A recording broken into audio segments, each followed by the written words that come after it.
खुलुमबाय आं सिबिरानि ब्रह्म सानसेयारि खौरां लानानै फिन आं नोंथांमोननि सेराव फैबावबाय नोंथाङा जुदि आंनि चेनेलाव गोदानबा एसबि बड' निउस चेनेलखौ साबस्क्राइब खालामनानै लानो हागोन सानफ्रोमबो फुंनि समाव गोदान खौरांखौ नोंथांमोनहा बे चेनेलनि गेजेरजोंनो नुनो हागोन। रां जाख्ल'नाय दायाव फिन हमजाबावदों सासे सोरखारि मावख'गिरि मुङा जगत बसुमतारी। गहपुरनि आइसिडिएसनि एकाउन्टेन्ट जगत बसुमतारीया रां लानायनि दायाव हमजादों।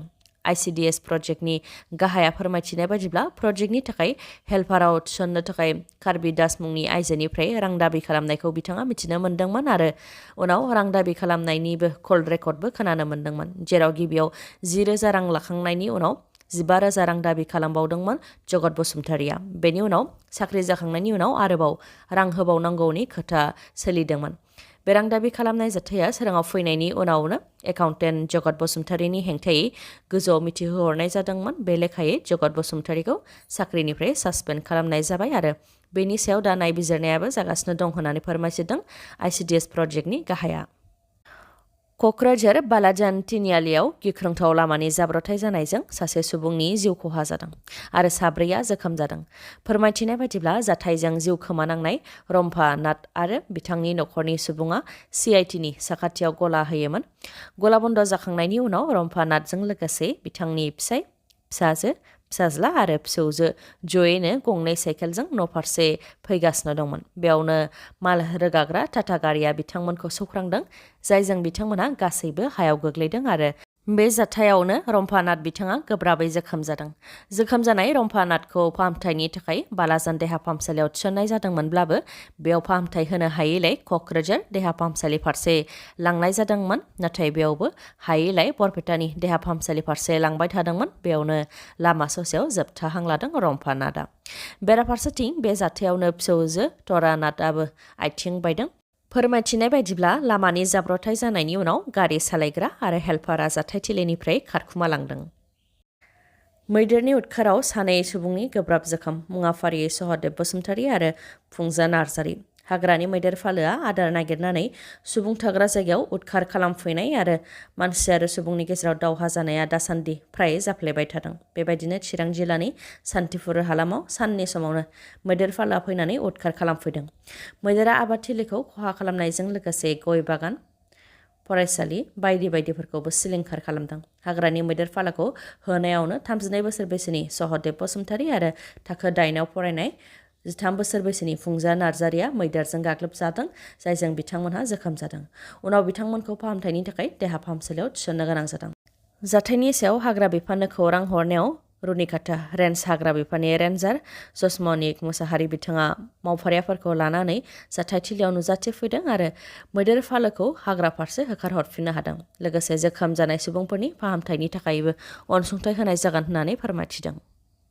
चिरां जिल्लानि गरायगाव चाम्पायाव सासे बर' सेंग्रानि गोथै देहा मोननो हादों। गोथै देहाजों लोगोआव मोनफानाय फोरमान बिलाइनि बायदिब्ला सेंग्रानि मुङा किसान कुमार बसुमतारी, क'क्राझार टेङापारानि। मिथिनो मोनबावनाय बायदिब्ला बिथाङा पाठशालानि आनन्दराम बर'आ एकाडेमियाव 5 सेमिस्टाराव फरायगासिनो दंमोन। नाथाय बिथांनि गोथै देहाखौ माबोरैहाय चिराङाव मोननो हाखो आरो थैनाय जाथायनि आन्दोआव मा दं, बेनि सायाव गोबां सोंथि बेरखांदों। थैनाय किसान बसुमतारीनि गोथै देहाखौ नायबिजिरनो थाखाय काजलगावनि देहा फाहामसालियाव लाबोनाय जाबाय होननानैबो मिथिनो मोननाय जादों आरो जाथायनि सायाव नायबिजिरनाय जासिगोन होननानैबो पुलिसआ फोरमायथिहरदों। गुबुन हारिजों जुलि जाखांनायनि उनाव हालाय हाफाय जानांनाय सासे आइजोनि भिडिअ'आ दा समाज बिजोङाव गोबां गोसारदों। आइजोनि मुङा महिमा रामसियारि, रुपहिनि थागिबि।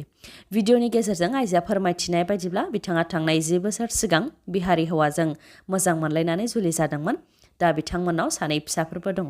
नाथाय फिसाय राजकुमार ठाकुरा गोबां साजा होयो। माब्लाबा बुयो, माब्लाबा सिखा लानानै होसोयो आरो माब्लाबा न'निफ्राय होखारो। बेबायदिनो गोबां दुखु खस्थ' होदों होननानै फोरमायथिदों आइजोआ। बेनिखायनो फिसायनि हेंथायै राहा लानो थाखायबो खावलायदों महिमा रामसियारिया। आसामनि गिबि मन्त्रि डक्टर हेमन्त बिश्व शर्मा बिथांनि रैखाथिखौ आरोबाव गोख्रोंसिन खालामनाय जाबाय। दासान्दि बिथाङा जेड केटेगरि सिआरपिएफ सिकिउरिटि लानानै दंमोन, जायखौ बिथाङा गासै सा-सानजा भारतआव मोनोमोन। नाथाय दा भारत सरकारा सेन्ट्रेल सिकिउरिटि एजेन्सिजों सावरायलायनानै डक्टर हेमन्त बिश्व शर्मा बिथांनो जेड+ केटेगरि सिआरपिएफ सिकिउरिटि होबाय, जायखौ बिथाङा गासै भारतआवनो मोननो हागोन। डक्टर हेमन्त बिश्व शर्मा बिथांनि सिगांनि जेड सिकिउरिटि होनायनि सायाव हम मिनिस्ट्रि आरो सेन्ट्रेल सिकिउरिटि एजेन्सि जयै नायबिजिरफिननायनि उनावनो डक्टर हेमन्त बिश्व शर्मा बिथांनो गोख्रोंसिन रैखाथि होनो थाखाय थांखि फोसावदों।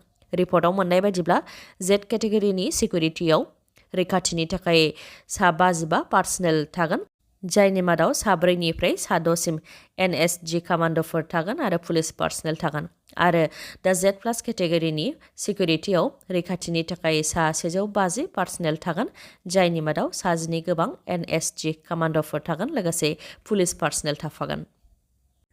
4नि बांसिन फिसा थायोब्ला दानिया सोरखारनिफ्राय जेबो अनसुंथाइ मोननाय नंला। सुबुं अनजिमा बांनायखौ होबथानो थाखाय मणिपुर रायजोआव लाबोबाय गोदान आयेन। मणिपुरनि गिबि मन्थ्रि एन बीरेन सिंह बिथांनि दैदेननायाव मणिपुर रायजोनि एसेम्ब्लियाव बे थांखिखौ लानाय जाबाय।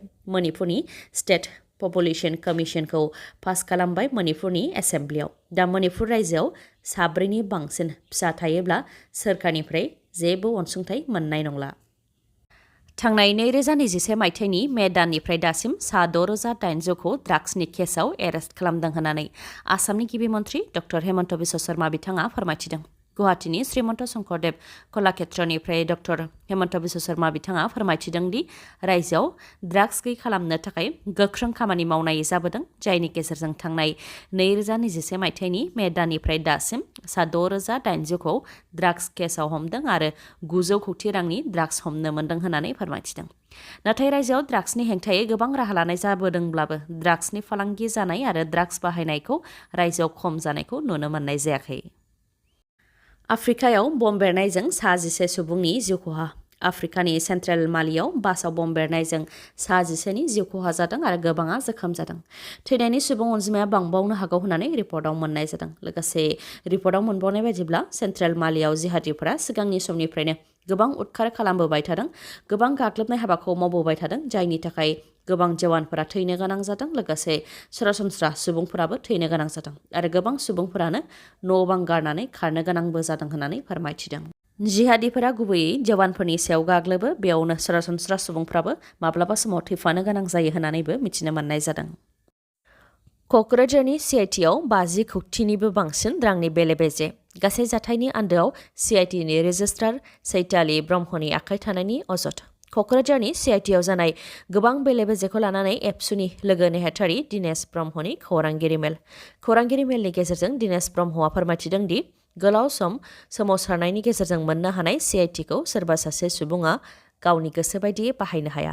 थांनाय 2006 मायथाइयाव जेब्ला क'क्राझाराव सिआइटि गायसननो थांखि लादोंमोन, अब्ला दिल्लीयाव गोजौ थाखोनि जथुम्मा जादोंमोन, जेराव सिआइटिनि गासैबो फसंथानफोर, एकाडेमिक बिल्डिं, वर्कशप बायदि बायदि खामानिनि थाखाय मिरुनिफ्राय रांखौ बिटिसि सोरखारनि गेजेरजोंनो हरनो थाखाय थांखि लानाय जादोंमोन।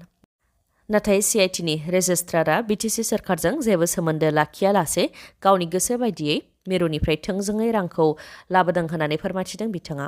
बेनि अनगायैबो सिआइटिआव फुटबल ग्राउन्डआ आबुङै जायाखै, मिनि स्टेडियाम, अडिट'रियाम, वर्कशप आरो एकाडेमिक क्लासरुमाबो आबुङै लुफुंजायाखै आरो बेफोर गासैनिबो आन्दोआव चैताली ब्रह्मनि आखाइ दं होननानै बुंथिदों एबसुनि लोगो नेहाथारि बिथाङा। बेफोरनि अनगायैबो रांनि बेले-बेजेनि अनगायैबो सिआइटिआव थिसनथाइ होनायावबो बेले-बेजे दं। चैताली ब्रह्मखौ थिसनथाइ होनायावबो बेले-बेजे दंमोन।